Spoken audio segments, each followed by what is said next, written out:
हम बात कर रहे हैं ब्रॉडकास्टिंग बिल का, वो ministry of information and broadcasting ने एक कंसल्टेशन खोली थी पिछले साल। ब्रॉडकास्टिंग रेगुलेशन सर्विसेज बिल बोला जा रहा है। वो उस पे पिछले हफ्ते उन्होंने एक नया ड्राफ्ट एक गुप्त तरीके से करीबन 16-18 लोगों को बुला के दिया। इन्होंने ये भारतीय जनता के सामने ये प्रस्ताव अभी तक रखा नहीं। तो इससे सरकार की नीयत पे एक प्रश्न उठता है कि वो ये कानून अभी क्यों ला रही है। रेड माइक जो है उसे सरकार को जाके इंटीमेट करना पड़ेगा और उसके ऊपर बहुत सारी कंप्लायंसेस वो लगा सकती है, जो जैसे अगर आप टेलीविजन पे न्यूज देखें वैसे लगाई जाती है। काफी टाइम से गवर्नमेंट को ऐसा लग रहा है कि जो इंटरनेट है वो अनरेगुलेटेड है। काफी लोग तो ऐसे ये काम करना ही छोड़ देंगे। आप देखिए कि कितने यूट्यूबर्स, इंस्टाग्रामर्स, उनके लिए एक साइड जॉब हो गया है। बल्कि मैं तो कहूँगा कि जो हमारे प्राइम मिनिस्टर नरेंद्र मोदी जी, उनके 100 मिलियन फॉलोअर्स हैं, उनका अकाउंट भी इस रेगुलेशन के अंदर आएगा। क्या वो सेल्फ रेगुलेटरी ऑर्गेनाइजेशन ज्वाइन करेंगे? सारे पॉलिटिशियंस जिनके फॉलोअर्स ज्यादा होंगे उनके लिए भी एप्लीकेबल होगा। मुझे लग रहा है कि मिनिस्ट्री ऑफ इंफॉर्मेशन और ब्रॉडकास्टिंग को ये समझ नहीं है कि इंटरनेट चलता कैसे है। आप ये समझिए, हर आदमी जो है वो कभी ना कभी सोशल मीडिया या यूज करता ही, आप कमेंट करते ही हैं न्यूज पर, तो पोटेंशियली आप सभी इसके जद में आ सकते हैं। ज्यादातर अपनी न्यूज आज की डेट पे यूट्यूब से ले रहे हैं। प्रश्न पूछे जा रहे हैं पत्रकारों से और उसे जवाब देना पड़ रहा है और जनता भी वो देखने लग गई है। हम कभी कभी सोचते हैं कि बड़ी ऑर्गेनाइजेशनें जो हैं वो चाहती हैं कि ऐसा कानून आए जैसे छोटी ऑर्गेनाइजेशनें बंद हो जाए। आज के दिन में इंडिया में, भारत में डेफेमेशन क्रिमिनल है, बस गवर्नमेंट के पास उसको इन्फोर्स करने की कैपेसिटी नहीं है शायद। आप इसके अधीन भी आइए और अब आपके ऊपर ये नियम भी और वो नियम भी। एक ऐसे लगता है कि पूरा जो ध्येय है, पूरा सार वो ये है कि अब आप किन्हीं नियम और कानूनों के तहत काम करें।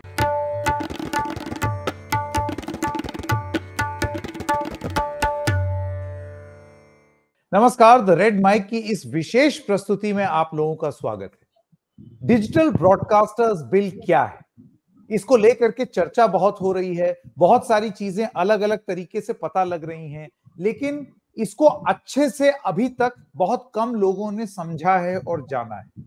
इसका प्रकोप क्या होगा, इसका असर क्या होगा और किस किस पर लागू होगा, किस तरीके से लागू होगा, ये इतने सारे अनजाने सवाल हैं जिसके जवाब अभी हमको पूरी तरीके से नहीं मिले हैं। तो हमको लगा यहां द रेड माइक पर दो ऐसे लोगों से बात की जाए जिन्होंने एक डीप डाइव की, जिन्होंने इसको समझने का एक प्रयास किया है और they have attempted to make some sense of what is being attempted by the government. मैं स्वागत करना चाहता हूं अपार गुप्ता, एडवोकेट हैं। आपका बहुत बहुत स्वागत। हमारे साथ जुड़ने के लिए कई कार्यक्रमों में भी आ चुके हैं और अपनी बात रख चुके हैं। इनका एक लेख भी द हिंदू में आया है, a licence raj for digital content creators. इसके साथ साथ और भी मुद्दों पर बात करेंगे। आपका बहुत स्वागत। हमारे साथ निखिल पाहवा भी हैं, एडिटर इन चीफ मीडिया नामा के। मीडिया नामा जो उनकी वेबसाइट है उस पर एक ज्यादा लंबा नहीं है, इट्स अ 7 मिनट रीड। तो मेरी दर्शकों से गुजारिश रहेगी कि उनकी वेबसाइट में जा करके ये आर्टिकल जरूर पढ़ें, क्योंकि जितनी जानकारी उनको उपलब्ध है उसके आधार पर निखिल पाहवा ने एक जानकारी जुटाई है और लोगों के सामने ये तथ्य प्रस्तुत करने की कोशिश की है कि ये जो नया ब्रॉडकास्टर्स बिल है ये इसका प्रारूप क्या होगा और ये किस पर असर डालेगा। एक एक करके सवाल पूछना शुरू करते हैं। अपार, मैं ये चाहूंगा कि आप दोनों को एक शुरुआती वक्तव्य के लिए, फॉर एन ओपनिंग कमेंट, मैं कुछ समय दे दूं। 2-3 मिनट आप लोग समय ले लीजिए जिसमें आप एक पृष्ठभूमि, एक बैकग्राउंड दे दें और उसके बाद फिर मैं अपने सवाल शुरू करूंगा। विल बिगिन विद यू अपार और फिर निखिल। अपार गुप्ता।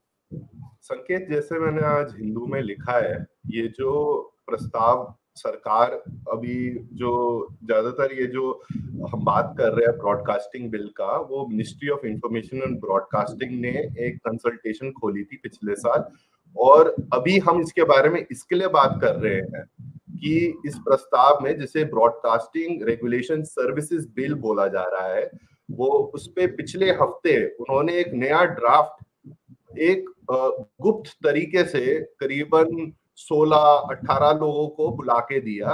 वो कंपनी के लोग थे, कुछ प्लेटफॉर्मों के लोग थे, कुछ कुछ इंडस्ट्री एसोसिएशन के लोग थे, पर इन्होंने ये भारतीय जनता के सामने ये प्रस्ताव अभी तक रखा नहीं। उसके बाद कुछ प्रेस रिपोर्टें आई हैं कि ये प्रस्ताव क्या है। ये प्रस्ताव की एक अनऑफिशियल कॉपी भी कहीं ना कहीं एक्सचेंज हो रही है, और इस प्रस्ताव में 2-3 चीजें लिखी गई हैं जिससे हम सबको थोड़ी चेतावनी आनी चाहिए, थोड़ा अलार्म आना चाहिए। We should be a little concerned about it. सबसे पहली एक चीज है जो सरकार की नीयत है, वो अभी ये क्यों ला रही है कानून। अभी देखिए, जो हमने जनरल इलेक्शंस देखे उसके अंदर ज्यादातर जो सरकार का क्रिटिसिज्म था, जो उसका 10 साल का टर्म थी, मतलब 2 कार्यकाल था, उसमें ज्यादातर जो क्रिटिसिज्म आया वो ऑनलाइन मीडिया से आया, जिसमें कंटेंट क्रिएटर जुड़े हुए हैं और ऑनलाइन न्यूज मीडिया प्लेटफॉर्म जुड़े हुए हैं। और वो इसके लिए आया क्योंकि उन पे पाबंदियां तो हैं, पर उन्हें लाइसेंस नहीं लेना पड़ता सरकार से, जैसे टेलीविजन ब्रॉडकास्टर्स को लेना पड़ता है। तो इससे सरकार की नीयत पे एक प्रश्न उठता है कि वो ये कानून अभी क्यों ला रही है। अब ये कानून क्या बोलता है? ये प्रस्ताव जो ये कानून में है, ये बोलता है कि रेड माइक जो है उसे सरकार को जाके इंटीमेट करना पड़ेगा, मतलब रजिस्टर करना पड़ेगा, और उसके ऊपर बहुत सारी कंप्लायंसेस वो लगा सकती है, जो जैसे अगर आप टेलीविजन पे न्यूज देखिए वैसे लगाई जाती है। तो आप एक दबाव में आ जाएंगे। मैं इधर ही बोलना थोड़ा बंद करूंगा, क्योंकि मेरे हिसाब से ये कानून के प्रस्ताव में बहुत सारी चीजें हैं जो समझने की जरूरत है। पर अभी के लिए सरकार की नीयत और ये कानून मोटे तरीके पे क्या पाबंदियां ला सकता है, वो चीजें हमें अपने दिमाग में रखनी चाहिए सबसे पहले। ठीक है, तो अपार के शुरुआती वक्तव्य में जो बात समझ में आई है कि इंटेंशन, किस नियत से ये लाया जा रहा है और कैसे उसको डिस्ट्रीब्यूट या उसके बारे में बातचीत चल रही है, वो जिस गुप्त तरीके से लाया जा रहा है वो गलत है। आपको दर्शकों को ये भी बता दें कि शुरुआती जो जानकारियां मिल रही हैं ये सिर्फ कुछ यूट्यूबर्स या कुछ डिजिटल मीडिया कंपनीज पर नहीं, अगर आपके पास इंस्टाग्राम का अकाउंट है, यूट्यूब अकाउंट है, अगर आपके पास अभी तो देश में बैन है, लेकिन संभवतः टिकटॉक भी अगर आप कहीं चला रहे हैं विदेश में, तो अगर हिंदुस्तान में आप चाहते हैं अपना काम करना, तो आप इस नए कानून के प्रारूप में, इस नए कानून के एम्बिट में आ सकते हैं। निखिल पावा जी एडिटर इन चीफ है मीडिया नामा के, मैं चाहूंगा कि आप भी एक शुरुआती वक्तव्य रख दें, फिर मैं अपने सवाल पूछूं। हाँ जी, संकेत, बात ऐसी है कि काफी टाइम से गवर्नमेंट को ऐसा लग रहा है कि जो इंटरनेट है वो अनरेगुलेटेड है, और ये जो बिल है ये पूरे इंटरनेट को रेगुलेट करने की कोशिश करेगा, क्योंकि इस बिल में इसकी जो एप्लीकेशन है वो पूरी दुनिया पे होगी। तो जैसे कि मैं मिस्टर बीस्ट सबसे पॉपुलर यूट्यूब अकाउंट है, जिसके 300 मिलियन से ज़्यादा सब्सक्राइबर्स हैं। अब इस बिल के तहत उनको और कोई भी कंटेंट क्रिएटर हो जिसके एक थ्रेशोल्ड जो गवर्नमेंट ने भी डिफाइन नहीं करा है, उससे ज़्यादा अगर सब्सक्राइबर होंगे या फॉलोअर्स होंगे, तो उनको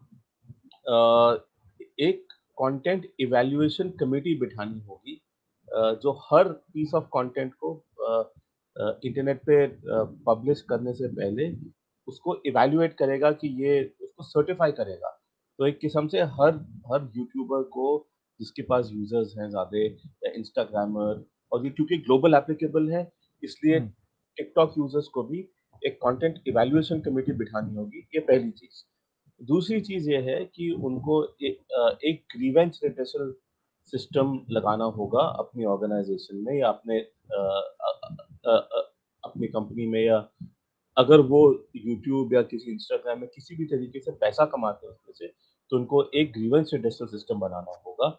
उसके साथ-साथ उनको एक सेल्फ रेगुलेटरी ऑर्गेनाइजेशन जॉइन करनी होगी, और एक गवर्नमेंट कमेटी बिठाई जाएगी जिस पे भी लोग कंप्लेंट अपील कर सकते हैं कि अगर उनको कोई कंटेंट अच्छा नहीं लगा, या उनको लगा कि कोई प्रोग्रामिंग कोड या एडवर्टाइजिंग कोड को फॉलो नहीं किया जा रहा, यूट्यूबर्स जो न्यूज़ नहीं करते उनके लिए सिर्फ एडवर्टाइजिंग कोड लागू होगा। पर उनको अगर उनके अगेंस्ट कोई कंप्लेंट्स हैं तो वो गवर्नमेंट कम्युनिटी भी उस पर एक्ट कर सकती है। अब आप सोचिए कि दुनिया भर के लोग क्या इंडिया आके सेल्फ रेगुलेटरी ऑर्गेनाइजेशन ज्वाइन करेंगे? तो ये एक किस्म की सेंसरशिप की रेजिम बन रही है, क्योंकि इतना कंप्लायंस कराया जा रहा है कि जिसमें पैसे इतने लगेंगे लोगों के कि वो काफ़ी लोग तो ऐसे ये काम करना ही छोड़ देंगे। आप देखिए कि कितने यूट्यूबर्स, इंस्टाग्रामर्स उनके लिए एक साइड जॉब हो गया है कि कुछ ना कुछ कर इन्फ्लुएंसर मार्केटिंग में पैसे कमा लेते हैं। अम, तो और पूरी इंडिया की D2C इकोनॉमी इन्फ्लुएंसर्स पे चल रही है। तो एक तरफ से ये तो कंटेंट का सेंसरशिप है, चाहे आप ट्रैवल ब्लॉग चला रहे हो या आप कुकिंग चैनल चला रहे हो, आप पे भी लागू हो सकता है। दूसरा, जैसे अपार ने बात करी, वो न्यूज़ पे एप्लीकेबल है, कि जो न्यूज़ पब्लिशर्स हैं, और न्यूज़ के लिए कोई थ्रेशोल्ड ही नहीं है। मतलब कोई भी अगर कोई ब्लॉग पे अगर किसी न्यूज़ आइटम के बारे में लिख रहा है और उनके ब्लॉग पे गूगल एड्स चल रहे हैं, तो उनको भी ये रजिस्ट्रेशन करनी होगी। तो एक एक तरह से ये इंटरनेट की मास रेगुलेशन का रेजीम है कि पूरे सब जो भी इंटरनेट पे है, काफ़ी सारे लोग उस पे इस पे रेगुलेट हो जाएँगे। बल्कि मैं तो कहूँगा कि जो हमारे प्राइम मिनिस्टर नरेंद्र मोदी जी, उनके 100 मिलियन फॉलोअर्स हैं। उनका अकाउंट भी इस रेगुलेशन के अंडर आएगा, तो क्या वो कंटेंट इवैल्यूएशन कमेटी खड़ी करेंगे? क्या वो सेल्फ रेगुलेटरी ऑर्गेनाइजेशन जॉइन करेंगे? एंड ऑब्वियसली उनका होगा, राहुल गांधी का भी होगा, सारे पॉलिटिशियंस जिनके फॉलोअर्स ज़्यादा होंगे, उनके लिए भी एप्लीकेबल होगा। तो ये मेरे तरफ से एक तो जो अपार ने जिस तरह से बात करी, एक इंटेंशन है रेगुलेट करने का इंटरनेट को, बट ऑल्सो मुझे लग रहा है कि ministry of information on broadcasting को ये समझ नहीं है कि इंटरनेट चलता कैसे है।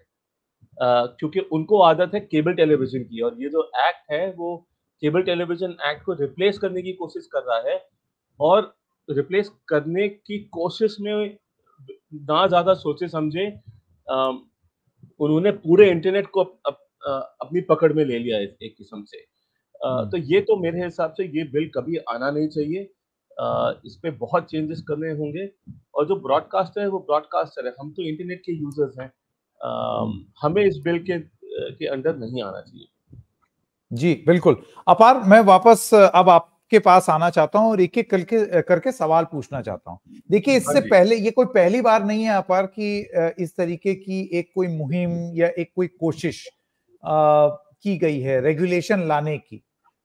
इससे पहले आपका ही मैं आर्टिकल देख रहा हूं जिसमें तमाम बार जनवरी 28 2023 की एक हवाला है, IT रूल्स 2021 का एक हवाला है। तो इससे पहले भी प्रयास किया। 2024 में अब ब्रॉडकास्टिंग सर्विसेज रेगुलेशन बिल 2024 की बात सामने आई है।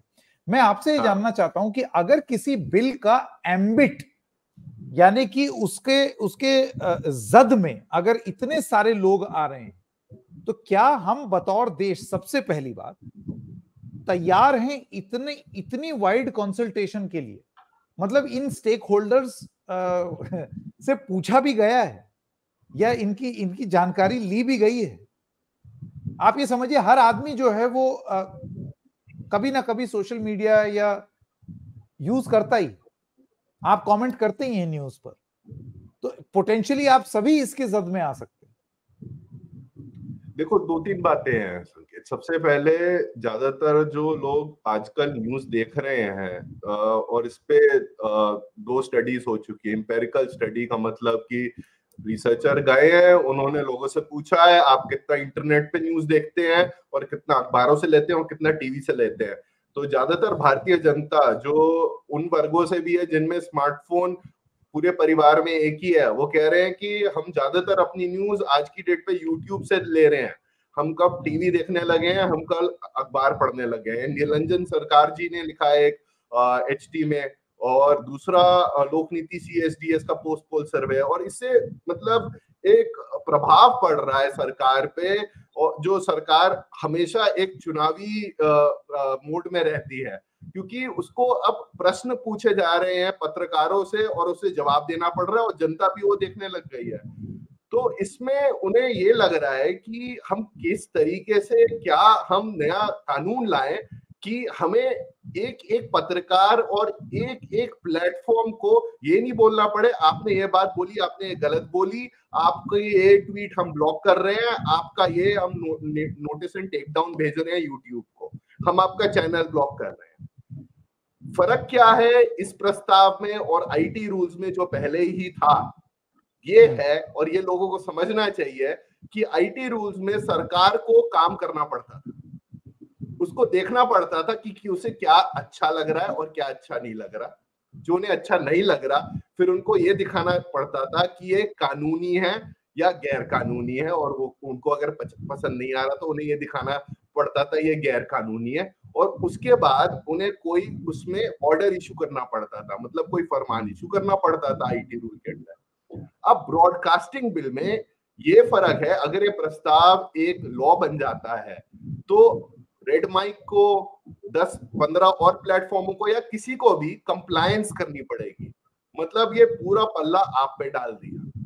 आपको कमिटियां बनानी पड़ेंगी रजिस्टर करने के बाद, आपको कंप्लेंट सुननी पड़ेगी, और सरकार के पास एक और पावर बन जाएगी, एक और उसके पास एक और ग्राउंड आ जाएगा आप पे फाइन लगाने का, 5,000 रुपए, 10,000 रुपए, 50,000 रुपए every violation, repeated violation, channel बंद करने का। उनके पास एक ग्रीवेंस, इनके पास एक कमिटी हो जाएगी एक, और बहुत सारी ये नई जो कंप्लायंसेस आएगी उनसे कॉस्ट बढ़ जाएगी। तो एक तो उनका पल्ला पूरा उन्होंने झाड़ दिया, उन्होंने कहा पूरा काम आप करिए। तो अपार जो बड़ी संस्थाएं हैं, जो जैसे बड़ी लेगेसी मीडिया है जो कि डिजिटल में भी बहुत स्ट्रांग है, वो तो ये सारी चीजें हो सकता है कर लें क्योंकि वो ऑलरेडी अपने टीवी चैनल्स और अपने और माध्यम से कर रहे हैं। जो छोटे यूट्यूबर्स हैं या छोटी डिजिटल ऑर्गेनाइजेशंस हैं, उनको इंडिविजुअली अगर ये करना पड़ेगा तो दिक्कत आएगी, बिल्कुल दिक्कत आएगी। और मैं इसमें एक और बात जोड़ना चाहता हूँ, हम कभी कभी सोचते हैं कि बड़ी ऑर्गेनाइजेशनें जो हैं वो चाहती हैं कि ऐसा कानून आए जैसे छोटी ऑर्गेनाइजेशनें बंद हो जाए, पर इसमें मैं एक चीज जोड़ना चाहूंगा, ये अंडरस्टैंडिंग पूरी तरह से सही नहीं है, क्योंकि आईडीबीएफ जो है, जो एक इंडस्ट्री एसोसिएशन है, पिछली कंसल्टेशन जब हुई थी उन्होंने सही तरीके से बोला था कि हमारी सेल्फ रेगुलेटरी मैकेनिज्म सही तरीके से चल रहे हैं, मतलब आप कंप्लेंट भेजिए टीवी चैनल पे, अगर आपको हमारा काम पसंद भी नहीं है हम वो कंप्लेंट सुनते हैं, हम एक ऑर्डर पास करते हैं, तो आप उसके ऊपर एक और गवर्नमेंट कमिटी जो बना रहे हैं, तो सेल्फ रेगुलेशन तो किसी नाम की बची ही नहीं, इसका मतलब तो सरकार डायरेक्टली नतीजे लेगी। तो उसमें कई बड़े चैनल भी जुड़े हुए हैं, वो भी ये बात बोल रहे हैं कि सरकार ये जो कानून बना रही है वो सोच समझ के पूछ के नहीं बना रही है। ये बहुत इंपॉर्टेंट पॉइंट है क्योंकि इसको लेकर के भी तमाम जगहों पर आर्गुमेंट्स हो रहे हैं कि जो बड़ी संस्थाएं हैं वो अक्सर ये चीज जरूर बोलती हैं कि भाई हम तो बहुत जिम्मेदारी के साथ रेगुलेशंस के साथ काम करते हैं, डिजिटल मीडिया में कुछ लोग हैं वो कुछ भी उठा करके बोल देते हैं, कुछ भी लिखते हैं, उनके ऊपर कोई रेगुलेशन नहीं होता है। निखिल पावा, मैं आपके पास आना चाहता हूं और इस मुद्दे पर आपसे जानना चाहता हूं। देखिए, ऐसा है कि अब वो वाकई हो रहा है या नहीं हो रहा है, कौन अहले ज़बा गोदी है और कौन नहीं है, मैं उस डिबेट में नहीं जाना चाहता। मेरा ये कहना है कि कहने के लिए एक सिस्टम बना हुआ है जिसमें एक रेगुलेशन है, ठीक है, और एक तरफ एक पूरी व्यवस्था है जो कि अनरेगुलेटेड है अभी तक, और ये केस आर्ग्यू किया जा रहा है। हाँ, वो आप अपनी बात कह दीजिएगा। एक केस आर्ग्यू ये किया जा रहा है कि भाई कुछ तो मर्यादा रखोगे, या कोई तो मतलब कुछ भी थोड़ी बोल दोगे उठा करके। तो मैं आपसे ये जानना चाहता हूं कि क्या अभी हमारे देश के कानूनों में ये प्रावधान है कि अगर मीडिया नामा के निखिल पावा कुछ भी जो मन में आए बोल दें, भले ही वो तथ्य हो या ना हो, he will get away scot free, या वो प्रावधान है? संकेत, प्रावधान सब है। आज के दिन में इंडिया में, भारत में डेफेमेशन क्रिमिनल है और क्रिमिनल डेफेमेशन केसेस फाइल हो चुके हैं। तो अगर कोई कुछ भी इलीगल बोलता है, क्या आप कह रहे हैं कि हमारे देश में ऐसे कोई कानून नहीं है जो उनको जिसके अंदर उनको प्रोसिक्यूट नहीं कर सकते? कर सकते हैं। किसने रोका है? बस गवर्नमेंट के पास उसको इन्फोर्स करने की कैपेसिटी नहीं है शायद। पर अगर गवर्नमेंट के पास इन्फोर्स करने की कैपेसिटी नहीं है तो वो क्या कर रहे हैं, वो क्या कर रहे हैं, अगर ये जो बिल है इसमें वो इन्फोर्समेंट सोशल मीडिया प्लेटफॉर्म्स के थ्रू कर सकती हैं, इंटरनेट सर्विस प्रोवाइडर्स के थ्रू कर सकती है। एक तरह से वो उनको ऑर्डर देंगी कि इसको बंद कर दो, उसको बंद कर दो, राइट? पर मैं एक अलग बात कहना चाहता हूँ इसमें। आप देखिए जो इंटरनेट पे कंटेंट क्रिएटर है ना, और आप ये देखिए कितने सारे लोग अभी इंटरनेट में कंटेंट क्रिएटर्स बनने की कोशिश कर रहे हैं या कर रहे हैं। आपने भी शुरू किया है, मैंने भी उसी उम्मीद के साथ 18 साल पहले 16 साल पहले शुरू करा था। हम सब एक उम्मीद लेकर आते हैं कि कुछ बनाएंगे इंटरनेट पे, कुछ क्रिएट करेंगे अपने ऑडियंसेस के लिए। अब अगर आप शुरू में ही इतना कंप्लायंस बर्डन डाल दें, इतना कॉस्ट डाल दें कि किसी को कोई कमेटी ज्वाइन कर बनानी होगी, किसी को कोई self regulatory organisation sign up करना पड़ेगा, उसके अपने खर्चे होंगे, ग्रीवेंस रिडक्शन होगी। अगर किसी को आपके पीछे पड़ना है संकेत, तो उनको बस ऑटोमेट करके 10,000 ग्रीवेंस डालने होंगे। आप उनको हैंडल करते करते ही बंद कर देगी कि अगर मेरी जिंदगी ऐसे चलेगी कि मेरे पास कंप्लेंट ही कंप्लेंट आते रहेंगे, चाहे आईटी सेल लेकर कोई भी बेकार कंप्लेंट भी डाल दे, आपको हर कंप्लेंट का आंसर करना पड़ेगा। समझ गया। तो आप इवेंचुअली ऐसा सोचेंगे कि ये मैं कर क्यों रहा हूँ, क्योंकि हम तो आते हैं अपने ऑडियंस के लिए अच्छा कंटेंट बनाने के लिए, उनको समझाने के लिए, सिखाने के लिए, काफी बार उनकी तरक्की के लिए। हमें ही रोका जा रहा है किस कंप्लायंस बर्डन के साथ। तो एक किस्म से ऐसे लोग होंगे जो या तो सेल्फ सेंसर करेंगे या दूसरा शुरू ही नहीं करेंगे। तो मैं तो कहता हूं कि compliance burden is a form of censorship. आप इतना कंप्लायंस डाल रहे हैं कि एक तरह से लोग ये कंटेंट ही नहीं बनाएंगे। और हमारे देश में आप देखिए कितनी डाइवर्सिटी है, कितने अलग ओपिनियन है। एक डेमोक्रेसी के लिए वो बहुत जरूरी है कि वो इंडिपेंडेंट ओपिनियन, वो अलग अलग पॉइंट ऑफ व्यू उपलब्ध हो, लोगों के साथ डिबेट हो। वो अगर इतने इतने रेगुलेशंस होंगे तो वो ही कम हो जाएगा और ये डेमोक्रेसी के लिए हानिकारक है। तीसरी बात ये है कि मुझे कोई डाउट नहीं है कि अगर ये बिल इस तरीके से पास हो जाए तो ये कोर्ट में जाएगा। पर आप ये देखिए आईटी रूल्स भी 2021 में लाए गए थे, उसके लिए भी लोग कोर्ट में गए थे। उसके बाद फैक्ट चेकिंग यूनिट का भी कुछ आया, एक एक करके अलग अलग कानून लाए जा रहे हैं। और दिक्कत ये है कि जिस स्पीड के साथ कानून लाए जा रहे हैं, उस स्पीड के साथ कोर्ट उनके साथ डील नहीं कर पा रही है, हमें वर्डिक्ट नहीं मिल रहे हैं। तो जब तक कोर्ट किसी चीज को अनकॉन्स्टिट्यूशनल डिक्लेयर करे, उससे पहले नया एक और कानून आ जाएगा। तो गवर्नमेंट इस तरह से चल रही है कि हम तो कानून लाते जाएंगे, आप कोर्ट जाते जाओ, जब तक जजमेंट आएगी तब तक हम नया कानून और ले आएंगे।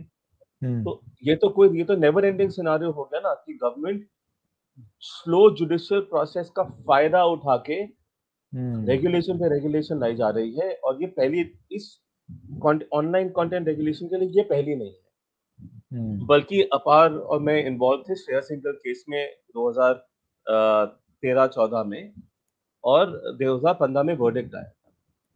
उसमें श्रेया सिंघल वाले जो 66A के तहत बहुत सेंसरशिप हो रही थी। 79A को लेकर आर्टिकल्स सेंसर हो रहे थे, और 66 के अंदर तो लोगों को जेल भी हो रही थी। अब आप देखिए उस पूरे केस को कंप्लीशन के लिए कितना टाइम लगा। और मुझे याद है जैसे ही वो केस खत्म हुआ, एक न्यूज रिपोर्ट आई थी जिसमें किसी गवर्नमेंट सोर्स ने कहा था कि हम यही कानून एक अलग तरीके से वापस लाए। अब 66 है तो वापस आया नहीं है, पर उसका जो इफेक्ट था, चिलिंग इफेक्ट था, सेंसरशिप का इफेक्ट था, वो धीरे धीरे अलग अलग कानूनों के थ्रू लाया जा रहा है। अगर आप देखेंगे आईटी रूल्स के बाद स्ट्रीमिंग सर्विसेज में सेल्फ सेंसरशिप हो रही है। जितने हमारे एजी शोज हो रहे थे, अब वो कम एजी हो रहे हैं, उनकी भी सेंसरशिप हो रही है, सीन्स कट हो रहे हैं। मतलब वो टीवी की तरह बना रहे हैं जिसमें सबटाइटल्स भी सेंसर होते थे।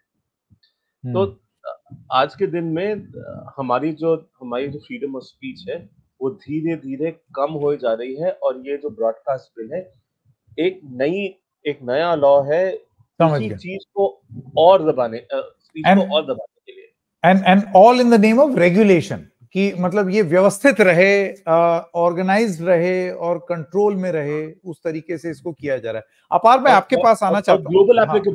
Globally applicable. हाँ, ग्लोबली एप्लीकेबल। दुनिया में मतलब आप ये समझिए कि दुनिया से कोई भी आके क्या इंडिया में रजिस्टर करेगा, इंडिया की सेंसरशिप मानेगा? फिर आप क्या करेंगे? सोशल मीडिया प्लेटफॉर्म या आईएसपी को ऑर्डर करेंगे कि इनको ब्लॉक कर दो क्योंकि इन्होंने हमारे साथ रजिस्टर नहीं करा है। तो ये तो चाइना जैसा हो गया ना फिर। तो आपको लगता है कि ये मतलब बड़ा चीन टाइप का मॉडल बनाया जा रहा है कि आप मतलब लोगों को इंडिविजुअली कैंसल आउट करेंगे? अभी तक वहां पहुंचे नहीं है, पर रास्ता नहीं, पर प्रबंध आपका मानना है प्रबंध उसी तरीके का है? अभी वैसा नहीं, क्योंकि वहां तो ऑटोमेटिक कीवर्ड सेंसरशिप होती है, किसने कुछ कह दिया तो उसके पीछे पड़ जाते हैं। वहां तक पहुंचे नहीं है अभी, पर रास्ता वो ले लिया है, वहां पहुंच जाएंगे जिस तरह से चल रहा है। बहुत इंपॉर्टेंट पॉइंट। अपार गुप्ता, मैं आपके पास आना चाहता हूं और थोड़ा न्यूज पर ज्यादा बात करते हैं, क्योंकि बाकी जो एंटरटेनमेंट और जो चीज करते हैं शायद वो उस तरीके से, मुझे नहीं लगता सरकार को भी कोई दिक्कत होगी। अब कोई खाने का वीडियो बना रहा है और कोई एंटरटेनमेंट कर रहा है, उसमें क्या ही इंटरेस्ट होगा सरकार को? असली उनको दिक्कत न्यूज से रहती है। नहीं, सरकार को पूरा इंटरेस्ट है संकेत, सरकार को पूरा इंटरेस्ट है इन चीजों में, क्योंकि वो कह रहे हैं कि Amazon प्राइम और नेटफ्लिक्स भी OTT ब्रॉडकास्टर हैं, और जो फूड शो भी कर रहे हैं यूट्यूब पे, या वो सिखा रहे हैं एक्सरसाइज कैसे करें, आपको कसरत सिखा रहे हैं, वो सब भी OTT ब्रॉडकास्टर है। पर सरकार तय करेगी कि कितने सब्सक्राइबर होंगे और कितने व्यूज होंगे। तो खुदा ना खास्ता किसी का वीडियो वायरल हो जाए तो मतलब वो भी OTT ब्रॉडकास्टर बन सकते हैं। निखिल की बात एक बहुत अच्छी थी, मैं उस पर थोड़ा विस्तार करना चाहता हूँ। जैसे Amazon प्राइम, नेटफ्लिक्स से हम देख रहे थे काफी जो इंडिया में शो बन रहे थे, जो पिछले 2-3 साल में बन रहे हैं, वो वैसे शो बन रहे हैं जो कुछ ना कुछ ही धार्मिक या किसी कोचिंग स्टूडेंट या कोई स्पोर्ट्स या कोई मतलब मिलिट्री से जुड़े हुए होते हैं। तो ये जो थीम्स हैं जो सिलेक्ट हो रहे हैं शोज के, अब वो सिलेक्ट हो रहे हैं जैसे सरकार उन पे आपत्ति ना करे। शोज जो पहले बन रहे थे, जिनसे लोगों को ऑडियंसेस गए थे पहले, जैसे सीक्रेट गेम्स था, 4 मोर शॉट्स ओनली एटसेट्रा, जो थोड़े रिस्की कहलाए जाते हैं क्योंकि टीवी पे तो देखे नहीं जाते, वो अब नहीं बन रहे। जबकि रिसर्च ये दिखाती है कि OTT शो टीवी की तरह नहीं देखा जाता। लोग ज्यादातर अपने मोबाइल पे 1:1 देखते हैं, फैमिली व्यूइंग उसकी कम होती है। तो इसका कोई रीजन नहीं है कि आप मम्मी पापा के साथ बैठे हैं और आप सीक्रेट गेम्स देख रहे हैं तो वो तो आपकी गलती है, ज्यादातर लोग वैसे थोड़ी देख रहे हैं। तो सरकार को इसमें भी घुसने की कोई जरूरत नहीं है, पर सरकार मान नहीं रही। और आपकी जो दूसरी बात थी उस पर मैं एक और चीज बताना चाहता हूँ जो मुझे काफी आश्चर्यजनक लग रही है। जो ये डिजिटल न्यूज प्लेटफॉर्म्स भी ये बोल रहे हैं, जैसे ये हर कानून में परिभाषाएं होती हैं कि वो किन पे लागू होएगा। तो परिभाषा जो दी है इन्होंने न्यूज की, उसकी मतलब ये ही नहीं कि आप रिपोर्टिंग कर रहे हैं, आप एनालिसिस भी कर सकते हैं, आप करंट अफेयर्स पे कुछ ओपिनियन भी रख सकते हैं। तो मतलब संकेत, ये इसका जो एम्बिट है, मतलब सरकार कभी भी तय कर सकती है किस पे लागू होगा, क्योंकि कोई ना कोई कभी ना कभी किसी ना किसी बात पे कभी ना कभी टिप्पणी तो देता ही है। और अगर उसकी ऑडियंस बनने लग जाए, सरकार बोलेगी आप तो ये प्रोफेशनली कर रहे हैं, आप आके रजिस्टर करिए हमारे साथ, आप ये सारी कंप्लायंसेस करिए। और मेरे हिसाब से अगर वो किसी को भी ऐसा नोटिस भेजेगी, ज्यादातर लोग हैं वो अपनी सोशल मीडिया अकाउंट बंद कर देंगे। अब दिक्कत इसके लिए ही आ रही है कि सरकार स्पष्ट तरीके से ये नहीं बता रही कि वो क्या ये लिमिट्स रखेगी। One final thing before I and on this, देखिए केबल टेलीविजन एक्ट के अंदर एक प्रोग्राम कोड होता है और एडवर्टाइजिंग कोड होता है। इसको बहुत सालों से लोग कह रहे हैं कि अनकॉन्स्टिट्यूशनल है, गैर संवैधानिक है, क्योंकि सही तरीके से परिभाषाएं नहीं देता कि आप क्या टेलीकास्ट टीवी के थ्रू नहीं कर सकते। पर ये जो भी है ये फिर भी लागू होता है। एडवर्टाइजिंग कोड और प्रोग्राम कोड में ऐसे बड़े बड़े शब्द हैं जिनमें कोई भी टेलीकास्ट अगर सरकार को पसंद नहीं हो वो उस पर नोटिस भेज सकती है। जैसे आयरॉनिकल एक शब्द है अंग्रेजी का, उसका मतलब है अगर आप कुछ चीज बोले पर उसे माने नहीं और उसका उल्टा मतलब। तो अगर आपने कुछ चीज कोई शो बना दिया जिसका उल्टा मतलब है, सरकार को अगर वो उल्टा मतलब पसंद नहीं आया, उसका मजाक उड़ाया आपने, सरकार वो केबल टीवी में बंद कर सकती है। वही प्रोग्राम कोड और एडवर्टाइजिंग कोड का सिस्टम वो इस लॉ में ला रही है, जबकि वो कह रही है वो ये लॉ मॉडर्नाइज करना चाहती है, वो सही तरीके से एक नए भारत, विकसित भारत के लिए ये लॉ बना रही है। और इस पे ज्यादातर लोग जिन्होंने पिछली कंसल्टेशन में पार्ट लिया, जैसे निखिल बता रहे थे, उन्होंने ये बोला कि आपका फ्रेमवर्क होना चाहिए कि अगर कोई भी प्रावधान जो कानून का है, मतलब एडवर्टाइजिंग और प्रोग्राम कोड का नहीं, जैसे क्रिमिनल डेफेमेशन, मानहानि जो होता है, या अगर वो ऑब्सीन है जो अभी भारतीय न्याय संहिता में है, वो होना चाहिए दायरा। ये दायरा नहीं होना चाहिए कि सरकार को मन किया, उन्होंने कहा आपने उल्टा मजाक उड़ाया हमारा और इंटरनेट पे उन्होंने कुछ भी बदला। ये इंपॉर्टेंट पॉइंट है निखिल। इससे पहले कि आप जवाब दें, देखिए मैं एक चीज और पूछना चाहता हूं। सरकार, जो आपकी बातों से ये लग रहा है कि नए ब्रॉडकास्ट बिल में आप ये भी कंप्लाई करिए, आप इसके अधीन भी आइए, और अब आपके ऊपर ये नियम भी और वो नियम भी। एक ऐसे लगता है कि पूरा जो ध्येय है, पूरा सार वो ये है कि अब आप किन्हीं नियम और कानूनों के तहत काम करें। लेकिन क्या इन नए कानूनों में, जितना आप समझ पाए हैं, कहीं पर राइट्स की भी बात लिखी है? एक तो हो गया कि मेरी ड्यूटी कि मैं इस पर करूंगा, मैं वो करूंगा। फर्ज कीजिए कि यूट्यूब पर कुछ लोग जो हैं वो अब डिजिटल ब्रॉडकास्टर बन जाएंगे, उनको ब्रॉडकास्टर माना जाएगा, तो फिर क्या उनको डीएवीपी से ऐड मिलने का अधिकार होगा? क्या उनको उस तरीके से मान्यता प्राप्त होगी? उनके हक क्या होंगे? वो किस तरीके से राइट से सरकार के साथ एक टेबल पर बैठ करके बात कर सकते हैं कि भाई ये चीज जो आपने किया है ये प्रावधान सही नहीं है, अब ऐसे करिए? उसका प्रावधान है। संकेत मैं बस 1 मिनट में ये बात बोलना चाहूंगा। सरकार ने नई मीडिया एडवर्टाइजमेंट पॉलिसी निकाली थी कुछ महीनों पहले। उन्होंने कहा था हम किसी को भी ऐड दे सकते हैं, उनको आरएनआई रजिस्ट्रेशन की जरूरत नहीं है, वो इन्फ्लुएंसर भी हो सकते हैं, और वो ये ऐसे भी इन्फ्लुएंसर हो सकते हैं जो न्यूज नहीं बोलते, वो कुछ भी बात करते हैं पर उनकी रीच बहुत है, मतलब बहुत लोग उन्हें देखते हैं। तो सरकार ये पहले ही नतीजा ले चुकी है, मतलब ये डिसीजन ले चुकी है। तो मतलब उनकी जो थिंकिंग है जो इस बिल में भी जा रही है वो यही जा रही है कि अगर कोई भी व्यक्ति है, उसको बहुत सारा लोग जो भारत में है वो उसे एक्सेस करते हैं, हमें किसी ना किसी तरीके से उनको अपने नीचे बिठाना चाहिए। हमें एक तरीके से एक रेगुलेटरी फ्रेमवर्क लाना चाहिए और हमें सारी जानकारी होनी चाहिए। बिल्कुल। निखिल। संकेत, तो मुझे ना ऑब्सीनिटी से एक चीज याद आई। कुछ साल पहले एक कमलेश वासवानी जी हैं, उन्होंने सुप्रीम कोर्ट में एक केस रखा था कि पोर्नोग्राफी को, पॉर्न को इंडिया में बैन कर देना चाहिए। और कुछ साइट्स कुछ देर के लिए बैन हुई थी और काफी लोगों ने उसके बारे में कंप्लेन करा था। तो मुकुल रोहतगी जी थे अटॉर्नी जनरल ऑफ इंडिया उस टाइम पे, और उन्होंने वो बैन विड्रॉ करा था सुप्रीम कोर्ट में, और साथ साथ ये कहा था, क्योंकि उस टाइम मैं कोर्ट में था तो मैंने उसको रिपोर्ट करा था कि हमें मॉरल पुलिसिंग नहीं करनी है। जो आप इंटरनेट पे देखते हैं वो एक प्राइवेट व्यूइंग है, और वो आप अपने पर्सनल डिवाइस पे, अपने मोबाइल फोन में, अपने बेडरूम में प्राइवेटली जो आप देखेंगे, गवर्नमेंट उसमें घुस नहीं सकती। अब आप ये देखिए, अगर आप सेम फ्रेमवर्क लें, अभी क्या हो रहा है कि गवर्नमेंट हमारे फोन में घुस रही है, हमारे बेडरूम में घुस रही है, ये डिसाइड कर रही है कि हम क्या देखें क्या नहीं देखें, और हमारा जो हम अपने प्राइवेसी में हम जो देखते हैं उसको कंट्रोल करने की कोशिश कर रही है।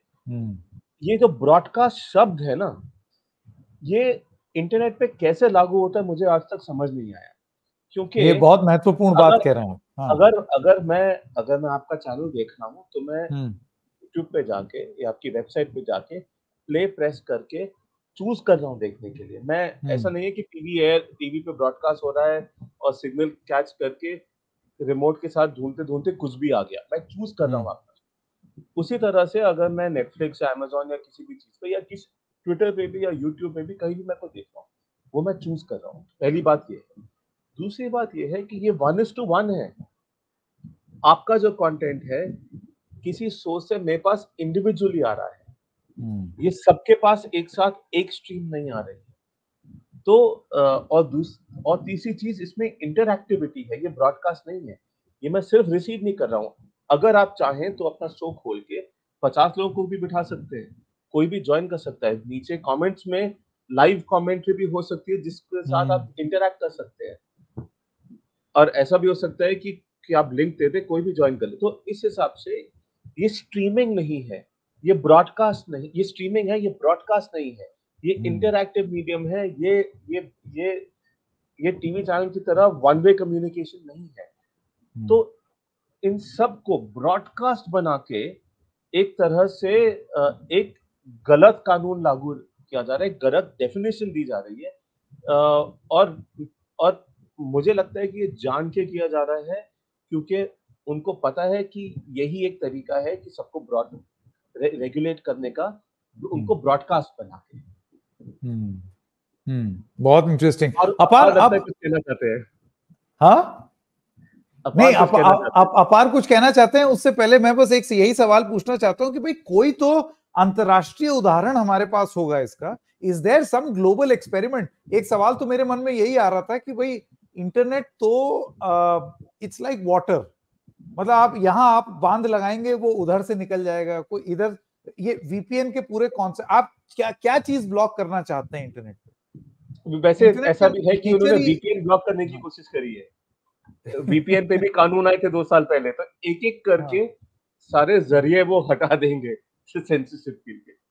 अपार देखिए, मेरे हिसाब से सरकार इस बारी थोड़ी अपने हित में थोड़ी समझदारी दिखा रही है, क्योंकि वो सीख गई है कि अगर वो खुद कोई भी कानून में कोई वेबसाइट बंद करती है, किसी ट्वीट को सेंसर करती है, तो जैसे आप बोल रहे थे संकेत, वो कहीं ना कहीं किसी ना किसी तरीके से लोगों तक पहुंच जाता है। वो इस बारी ये बोल रही है, वो इस बारी ये बोल रही है कि अगर जैसे डिजिटल न्यूज प्लेटफॉर्म है या ऑनलाइन क्रिएटर है, वो आके हमारे साथ रजिस्टर नहीं करेंगे तो यूट्यूब जो है वो उसे बंद करेगी, हम नहीं करेंगे। यूट्यूब की जिम्मेदारी है कि वो चेक करे कि जो जो चैनल उसके प्लेटफॉर्म पे चल रहे हैं, ट्विटर पे जो जो वीडियो डाल रहे हैं, जो जो इंस्टाग्राम के पेज खोल रहे हैं, वो एक ministry of information and broadcasting की रजिस्ट्रेशन की स्लिप अपलोड करे, ठीक है। और मिनिस्ट्री ऑफ इंफॉर्मेशन ब्रॉडकास्टिंग ने इसके प्रावधानों में ये भी डाला है कि हम कभी भी किसी भी सोशल मीडिया कंपनी, ज्यादातर तो हम प्लेटफॉर्मों पे हैं, वो उनसे ये मांग सकते हैं कि किस अकाउंट के कितने सब्सक्राइबर हैं, कौन सी रजिस्ट्रेशन है, और ये भी बता सकते हैं प्लेटफॉर्मों को कि आपको क्या क्या काम करने चाहिए। अगर आप ये काम नहीं करेंगे तो आप पे दंड डाल सकते हैं।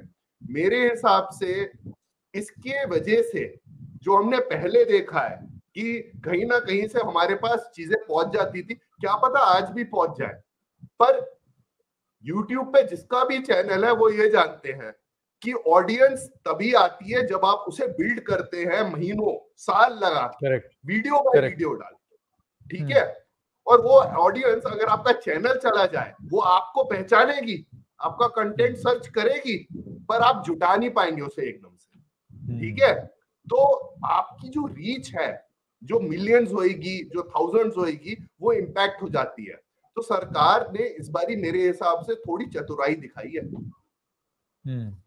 इंटरेस्टिंग, बहुत इंटरेस्टिंग। ये मैं यही सोच रहा हूँ कि ये सारी चीजें क्या बात की गई है सरकार से, उनसे जानने का प्रयास किया गया है कि भाई ये जो कंसर्न्स आप रेज कर रहे हैं, ये किसी फोरम पर, अब अश्विनी वैष्णव हैं, आईएनबी मिनिस्टर हैं, वो माइटी मिनिस्टर भी हैं, रेल मंत्री भी हैं, मतलब मैं समझ सकता हूं कि एक मंच पर इस पे बात होनी चाहिए। कितने लोगों को प्रभावित करेगी आप सोचिए।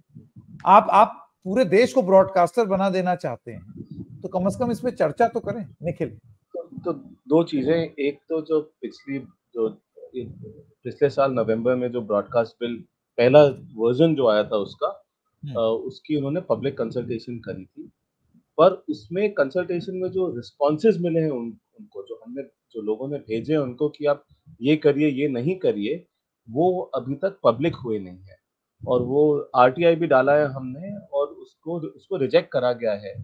तो गवर्नमेंट एक तो ट्रांसपेरेंसी इसमें नहीं दिखा रही है, दूसरा इन्होंने सिर्फ कुछ गिने चुने लोगों के साथ पिछले 1 महीने से काफी मीटिंग्स करी हैं, हमें उनके बारे में कुछ पता भी है, और सिर्फ कुछ गिने चुने लोगों को बहुत ही सीक्रेसी के साथ उन्होंने इस ब्रॉडकास्ट बिल का कॉपी दिया है, और हर बिल पे एक डायगनली एक वाटरमार्क टाइप का लगाया है, और हर एक कंपनी को एक स्पेसिफिक नंबर दिया गया है, तो जिससे अगर वो लीक भी हो जाए तो उनको पता लगे कि ये किसने लीक करा है।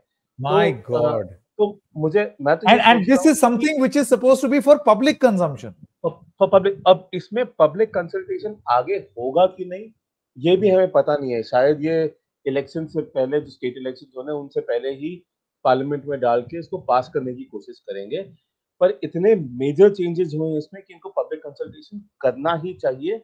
पर जिस तरह से निखिल ये हो नहीं सकता, काम चल रहा है निखिल ये हो नहीं सकता। अगर सरकार अगर अब ये, क्योंकि आपको ये पता चल गया, अब ये क्या है कि जाहिर सी बात है इसके ऊपर बात होगी, हो सकता है हाउस की सिलेक्ट कमेटी में ये बिल जाए, उस पर ये सारी चीजें डिस्कस हों। इतना बड़ा बिल जिसका एम्बिट इस तरीके का है कि वो उठा करके सबको ब्रॉडकास्ट बना देगा। और इससे जुड़ा हुआ मेरा एक और सवाल आप दोनों से एक एक करके, देखिए मैं आपका ये आर्टिकल पढ़ रहा हूं निखिल, जिसमें ये लिखा है, सो अ यूट्यूब चैनल और uh podcast that has news commentary and runs ads, or a blog that covers news and has enabled Google AdSense, जिससे आप पैसा कमाते हैं YouTube से, will be covered under this bill and they need to comply with a program code and an advertising code. अब मैं आपसे ये जानना चाहता हूं, छोटे छोटे डिजिटल ब्रॉडकास्टर्स, छोटे छोटे कंटेंट क्रिएटर्स जैसे कि हम, ठीक है ना, अब वो बड़ी कंप्लायंसेस के लिए उस तरीके की आप टीम बिठाएं और उस तरीके के लोग लें, ये तो हमारी हैसियत ही नहीं है। ऐसे में क्या ऐसा कोई प्रावधान है कि आप कंप्लायंसेस के लिए इंडिविजुअल्स ना हो करके एसोसिएशंस में कंप्लाई करें, कि आप एक ग्रुप बना लें कि भाई ये हमारा ग्रुप है, डिजिटल पब्लिशर्स ग्रुप, वो कंप्लाई करेगा और उसके हम मेंबर।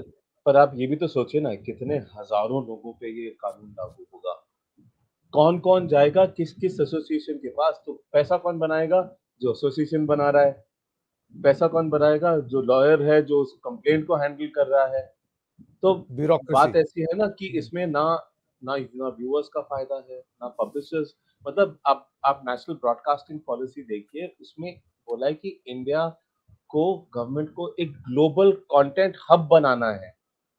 अब जितना भी कंटेंट है वो तो इसी से बंद हो जाएगा। तो सोच क्या है, मुझे लग रहा है कि ज्यादा सोच समझ के नहीं किया गया है ये बिल, या क्योंकि उन्होंने क्या करा, जो ट्रेडिशनल ब्रॉडकास्टर्स हैं उन पे जो प्रावधान वो लगाते थे और लगाना चाहते हैं वो उठा के यहाँ लगा दिया। बस डेफिनेशन चेंज करके उसको दुनिया भर में सबके लिए हो गया। अब ये समझिए नहीं हो सकता, कितने मिलियंस ऑफ चैनल्स हैं यूट्यूब पे और इंस्टाग्राम पे कंबाइंड, अब वो सब आके क्या इंडिया में रजिस्टर करेंगे?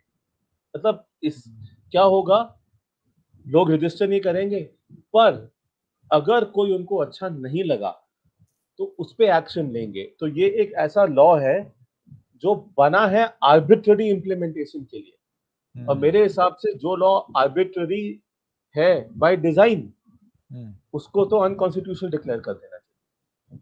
बहुत महत्वपूर्ण बात। अपार, मैं आपसे ये जानना चाहता हूं, अभी निखिल ने जो ये बात बोली ये बहुत इंटरेस्टिंग है। अव्वल तो आप इस तरीके के कानून के बारे में सोच रहे हैं, बहुत सीक्रेटली उसको निखिल जैसे बता रहे हैं, कुछ लोगों को आपने वाटरमार्क करके दिया है कि आप अपने विचार बताएं, और वो ऐसा कानून है जो कि कितने लोगों को, यानी कि हम लोग सब स्टेक होल्डर्स हैं, तो स्टेक होल्डर्स के पास वो चीज नहीं है जो कि इंप्लीमेंट होने जा रही है। आपको लगता है कि this has to open up for wider consultation, और तब तक ऐसा कानून आना ही नहीं चाहिए, आना ही नहीं चाहिए।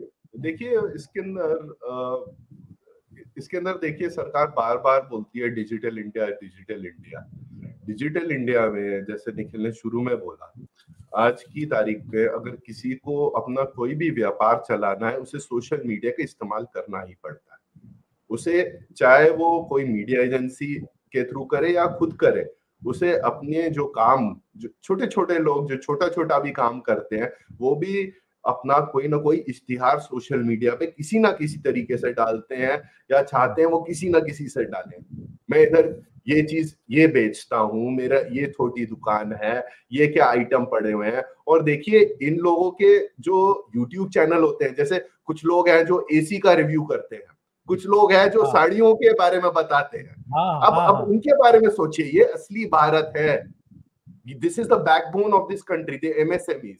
मेरे हिसाब से इससे काफी प्रभाव पड़ेगा। और दूसरी बात जो निखिल बोल रहे थे कि कैसे लोग कंप्लाई करेंगे, वो एक बिल्कुल सही बात है। और सरकार इस पे ये बोलेगी कि इस कानून में हमने ऐसे प्रावधान डाले हैं कि हम रिलैक्स कर सकते हैं। मतलब हम ये बोल सकते हैं, अगर आपके 5000 से कम सब्सक्राइबर है, या आपके सिर्फ व्यूज 2 मिलियन से कम जाते हैं, 20 लाख से कम जाते हैं, आपको आके हमारे साथ रजिस्टर नहीं करना, आपको हार्डशिप हो रही है, आपकी कॉस्ट बढ़ रही है, आपको ये चीजें नहीं करनी, पर हम तय करेंगे। उसमें क्या होता है, उसमें ये होता है कि आपको मंत्री जी और सेक्रेटरी से जाके मिलना पड़ता है, एक एसोसिएशन, एक पूरा मतलब जुट बना के जाना पड़ता है, आपको बोलना पड़ता है, हाथ जोड़ने पड़ते हैं कि हमारे पर ये कानून की वजह से ये दिक्कतें आ रही हैं।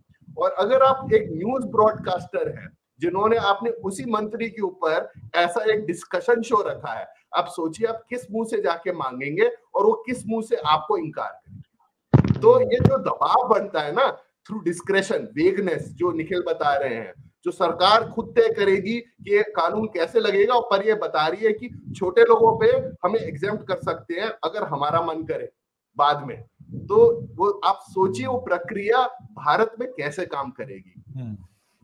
And who will overlook all of this, Nikhil? अब आप ये सोचिए कि मतलब ये मिनिस्ट्री ऑफ इंफॉर्मेशन ब्रॉडकास्टिंग में ये राइट किसके पास होगी ये तय करने की कि भाई ये फलाना आदमी जो है ये इसका बंद करवा दो, इसमें रजिस्टर नहीं तो वो अभी तक पता नहीं है सके। पर आप ये देखिए ना कि ये आप पे लागू होगा, मुझ पे लागू होगा, पर हमारे से ज्यादा सब्सक्राइबर्स और फॉलोअर्स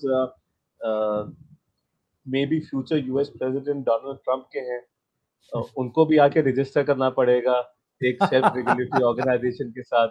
उनको तो वो करेंगे, नहीं करेंगे, उनका अकाउंट बैन होगा इंडिया में, नहीं होगा। बात यही है ना कि जिसको आप बैन करना चाहें उसको बैन करें, जिसको नहीं करना चाहें दूसरी तरफ देख लें, है ना। तो डिस्क्रिशन यहीं पर आपको डिस्क्रिशनरी पावर मिल जाती है यहाँ पर। और ये बात मुझे, हाँ, वहां पे अगर कोई प्रोफेसर अगर इंडिया को जैसे इंडियन इकोनॉमी के बारे में कुछ बोलेगा कि इनकम इनइक्वालिटी बहुत ज्यादा है, या फिर रघुराम राजन अपने लिंक्डइन पे एक पोस्ट करेंगे, इंडियन आरबीआई को शायद क्रिटिसाइज करेंगे, शायद वो बैन हो जाए। यही तो डिस्कशन है ना कि आपको नैरेटिव कंट्रोल करना है। आप देखते ही हैं कि ये सारी चीजें क्या एक वाइडर कंसल्टेशन, यानी कि एक बड़ी बातचीत, एक व्यापक बहस का मुद्दा बनेगी।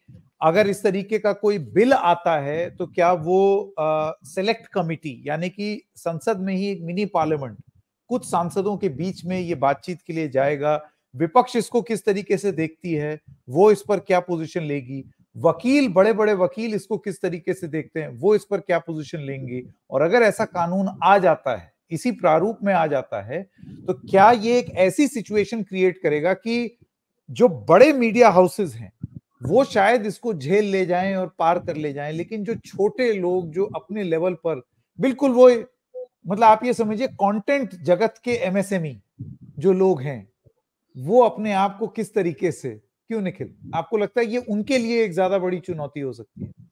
नहीं, बिल्कुल हम सबके लिए है, क्योंकि बड़े मीडिया हाउसेस इनफैक्ट काफी टाइम से ये मांग भी कर रहे थे। एक चीज लोगों को याद नहीं होगी, पर कुछ बड़े मीडिया हाउसेस बंद भी हो चुके हैं इस वजह से, इन रूल्स की, आईटी रूल्स की वजह से इंडिया में। आपको याद होगा कि जब 2021 में आईटी रूल्स आए थे, हफिंगटन पोस्ट इंडिया जो काफी सारे इंपॉर्टेंट स्टोरीज कर रहा था उसने हफिंगटन पोस्ट इंडिया बंद कर दिया, इंडिया छोड़ दिया, सारे जिनके जर्नलिस्ट फायर हो गए थे। उसी तरह से याहू न्यूज इंडिया भी बंद हो गया था। तो अगर ये कानून आएगा तो ऑनलाइन जो न्यूज पब्लिशर्स हैं काफी कम हो जाएंगे मेरे हिसाब से, और एंटरटेनमेंट के पब्लिशर्स ज्यादा हैं। उस वहाँ क्या होगा वो मुझे इतना मैं सोच नहीं सकता कि वहाँ पे कितने लोग बंद करेंगे काम करना ऑन इंटरनेट के लिए। पर सच्चाई तो ये है कि यही एक इंटरनेट इकोनॉमी ही एक एम्पावरिंग इकोनॉमी है। लोगों एक हाउसवाइफ अपना चैनल चला के यूट्यूब पे स्टार बन सकती है।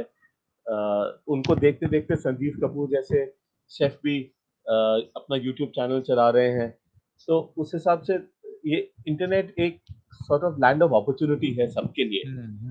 और हमारे जो देशवासी हैं इसीलिए वो इंटरनेट को अडॉप्ट कर रहे हैं, क्योंकि उनको एक चांस मिल रहा है अपना कुछ बनाने का। ये जो रेगुलेशन है उस पे रोक डालेगा, उस सपने को तोड़ेगा। एक तरफ से आपके पास देश में अनएम्प्लॉयमेंट का प्रॉब्लम है, दूसरी तरफ से जो लोग अपना काम शुरू करने की कोशिश कर रहे हैं आप उन पे रोक ये दिक्कत। अपार लास्ट में मैं आपके पास आना चाहता हूं और आपसे एक सवाल पूछूंगा और फिर आप अपनी बात भी कह दीजिएगा। आपको लगता है कि कोई भी ऐसी चीज लाने से पहले एक व्यापक बड़ी चर्चा, डिस्कशन एंड वाइडर कंसल्टेशन, क्योंकि आप इसका रीच देखिए, ये कितने लोगों को प्रभावित करेगा, किस तरीके से प्रभावित करेगा, तो वो वाइडर कंसल्टेशन के बिना ऐसी कोई चीज आनी ही नहीं चाहिए। समय लीजिए लेकिन कोई गलत चीज मत लाइए।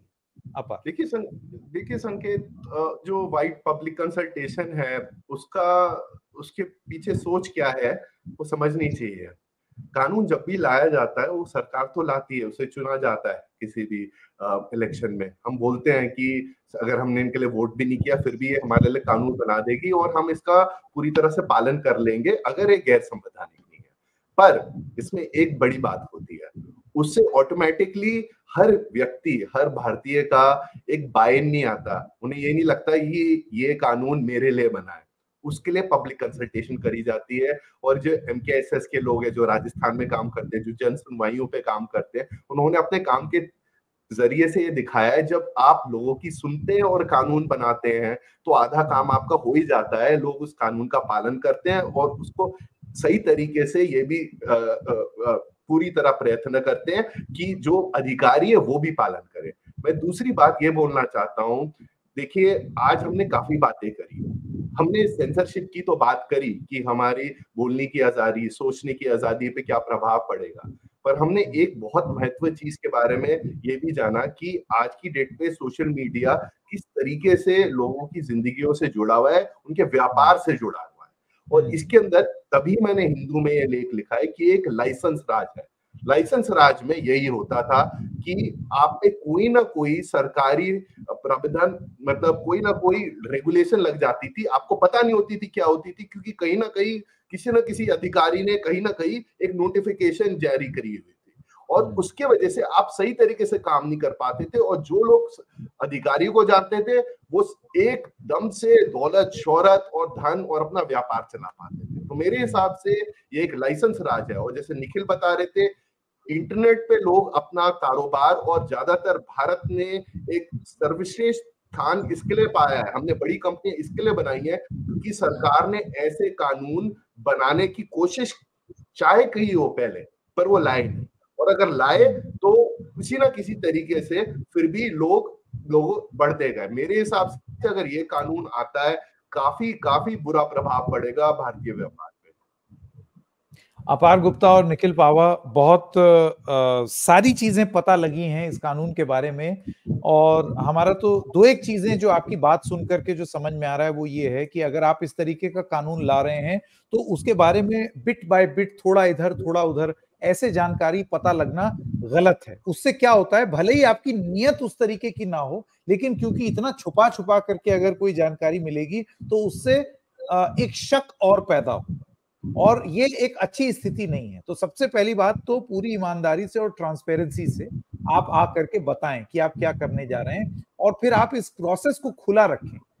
कि देखें कि किसी चीज का, किसी भी प्लेटफॉर्म का दुरुपयोग ना हो, एट द सेम टाइम लोगों के साथ भी बुरा ना हो जाए एज अ कॉन्सिक्वेंस।